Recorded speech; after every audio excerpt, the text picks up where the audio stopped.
السلام علیکم۔ سب سے پہلے سارے پاکستانی شکریہ ادا کریں اس لاہور میں جو کل اے ایس پی شیر بانو ہے، جس نے آپ کو ایک نیا ذلت کا، بربریت کا،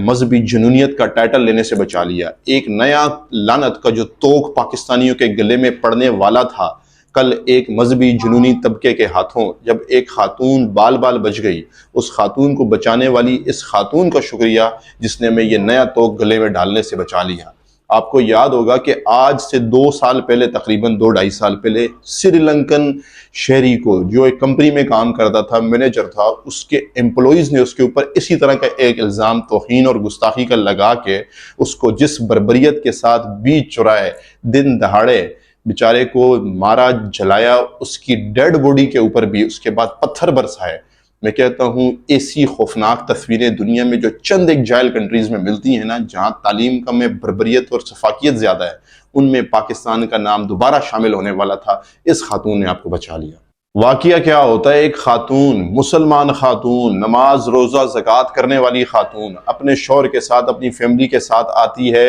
لاہور کی اچھرا مارکیٹ کے اندر کھانے پینے کے لیے، اور اس کے بعد کیا ہوتا ہے؟ اس نے ایک ڈریس پہنا ہوا ہے، وہ ڈریس جو عرب کنٹریز کے اندر خواتین عام پہنتی ہیں۔ تھا کیا اس ڈریس کے اوپر؟ اس کے اوپر عربی زبان میں عبارت لکھی تھی۔ عبارت بھی کیا لکھی تھی؟ حلوہ۔ بس فرق اتنا ہے کہ پاکستانی اردو کے حلوے کے اندر اور اس حلوے کے اندر کہ اس حلوے کے اوپر زیر زبر پیش لگے ہوئے تھے۔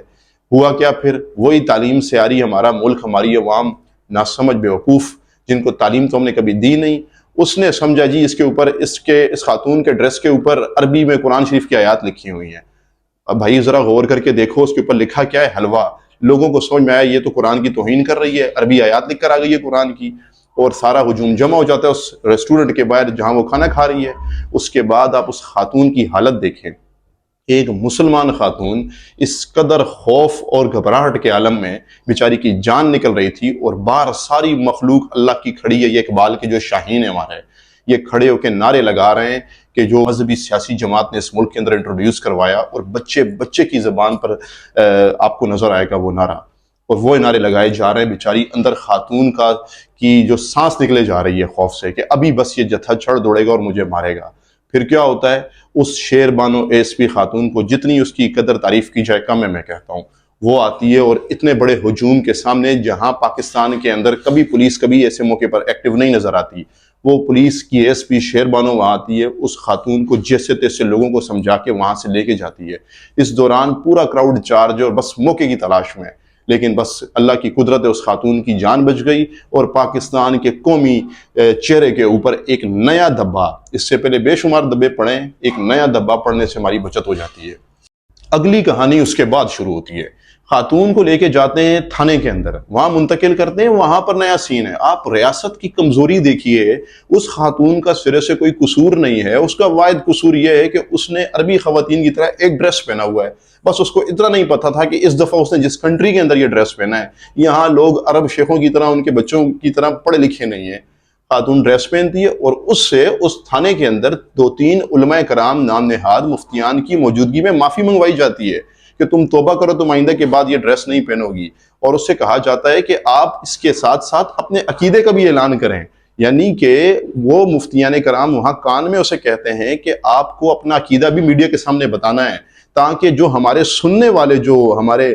اقبال کے شاہین ہیں، ان کو تسلی ہو جائے کہ آپ واقعی ایک ویریفائڈ ایمان رکھتی ہیں یا نہیں رکھتی ہیں۔ یعنی کہ اس ملک کے اندر اب آپ کو اپنا ایمان جو ہے صرف اپنی تسلی کے لیے نہیں رکھنا ہے، بلکہ اس ملک کے اندر ایمان آپ نے ایسا رکھنا ہے جس کی ویریفیکیشن پبلک سے بھی ہو سکتی ہو۔ یعنی کہ دنیا میں مجھے بتا دیں کہاں ایسا ہوتا ہے یار کہ اس ملک میں اس لیول کی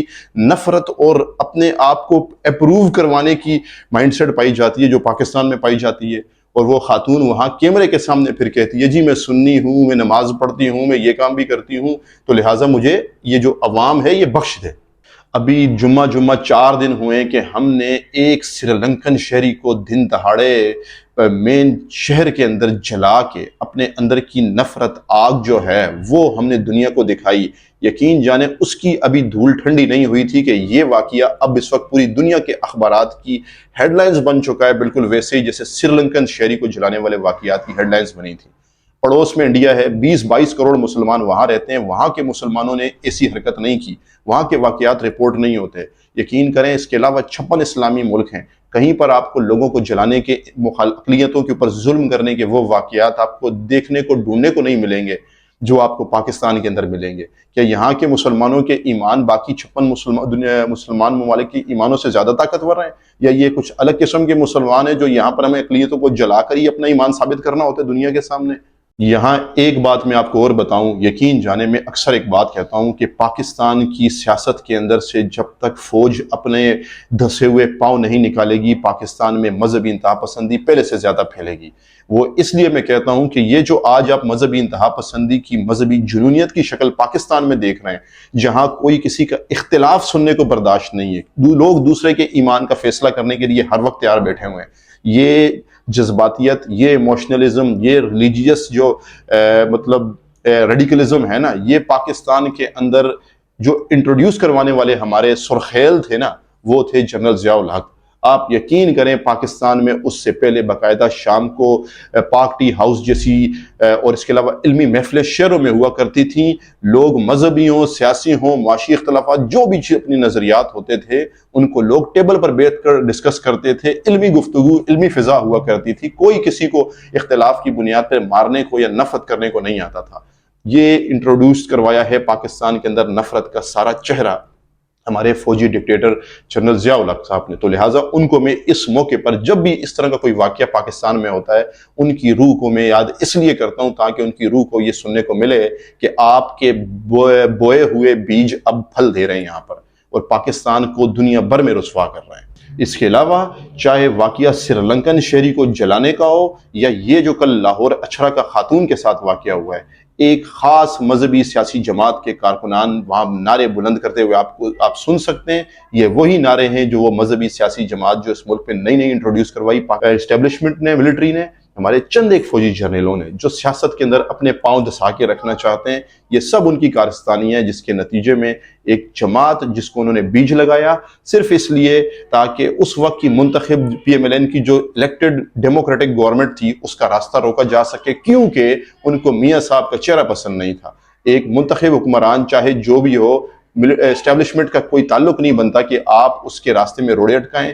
اور کوئی مذہبی انتہا پسند قسم کی جماعت انٹروڈیوس کروائیں۔ اور آج پاکستان کی بدنامی کے چہرے پر جو بدنامی اور جو کالک ملنے جا رہی تھی دوسری دفعہ، تو اس کے اندر بھی اسی مذہبی سیاسی جماعت کے کارکنان کے نعروں کی آپ باقاعدہ آوازیں بھی سن سکتے ہیں۔ لہٰذا میں سمجھتا ہوں کہ پاکستان کی اسٹیبلشمنٹ کو اس چیز کو سمجھنا چاہیے اور مذہبی انتہا پسندی اور جنونیت کا تدارک کرنا چاہیے۔